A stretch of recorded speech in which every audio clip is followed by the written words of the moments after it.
Halo, Assalamualaikum warahmatullahi wabarakatuh. Masih di Prayoga Woodworking. Nah, kali ini kita buat kitchen set lagi. Nah, untuk kitchen setnya ini memang sedikit berbeda untuk kita buat ini di area bawah tangga. Nah, untuk tingkat kesulitannya ini susah sih dijelasin levelnya itu. Jadi, kalau yang biasa-biasa aja buat mungkin standar kita bisa cuttingnya itu enak kan, sesuai dengan modulnya, kotak-kotak gitu. Nah, kalau ini kita harus motong dia, ukur dia berapa derajat, terus adjusternya berapa, terus finishingnya juga jadinya agak susah. Nah, itu mungkin levelnya udah harus hati-hati dan benar-benar tepat banget hitungan dari kemiringannya.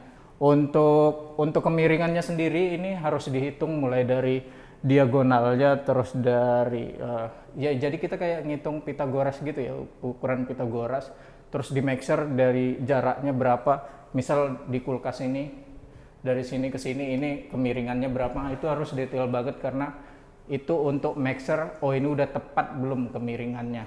Miss sedikit itu antara di bukaan pintu ya.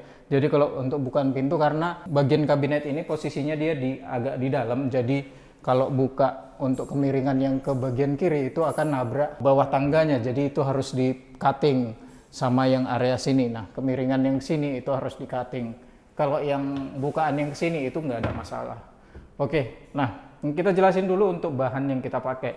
Untuk bahan yang bawah ini sampai area kulkas, open space dan dispenser, itu kita menggunakan PVC board yang 18 mm, untuk backnya yang 9 mm. Nah, untuk dalamnya itu kita combine, jadi untuk pintu sama lacinya kita pakai plywood dan depannya itu kita pakai HMCP, kita lapis HPL luar dalam. Kemudian untuk top table-nya, nah untuk top table-nya kita pakai solid surface. Nah, untuk bagian atas itu kita combine, jadi bagian atas karena nggak gimana-gimana banget, itu pakainya plymin standar. Kita pakai plymin ya, bukan blockmin. Plymin atau plywood 18 mm. Untuk dalamnya itu udah ada lapisan polyester putihnya, jadi ini bagian yang atas sama bagian yang ujung buat storage gasnya di sana itu pakai plymin. Oke, mungkin gitu aja untuk teman-teman yang mau cek video detailnya untuk pembuatannya ini. Bisa tonton video berikut.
kompartemen bawahnya itu standar, jadi di sini di bawah drawer ini kita punya di bawah kompor ini kita punya drawer, ada nest drawernya juga ukuran 90, di atasnya pakai cooker hood juga.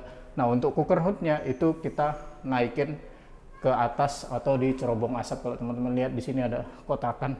Untuk sirkulasi itu penting, jadi biar ya kitchen bagus juga. Kalau nggak sehat, sirkulasi kita masak ada asap di area living room gini, itu sangat mengganggu, jadi tetap harus dibuang. Untuk cooker hoodnya memang pilih cooker hood yang bagus lah, biar dia nyedotnya juga mantep gitu kan. Untuk di area sini di bawah, di atas sink ini itu standar, jadi rak piring yang 90, di bawahnya itu sinknya. Nah untuk di area kulkas ini dia itu tadi ya, jadi kemiringan ini harus benar-benar diukur dan dipaskan. Jadi untuk adjuster sama kemiringan kulkas itu nggak jauh-jauh banget. Oke, mungkin segitu aja video dari saya untuk kitchen di bawah tangga kali ini. Memang kecil tapi mungkin tingkat kesulitannya itu benar-benar sulit sih. Segitu aja video dari saya. Semoga video kali ini bermanfaat. Sekali lagi tetap kreatif, semangat berkarya, dan sampai jumpa.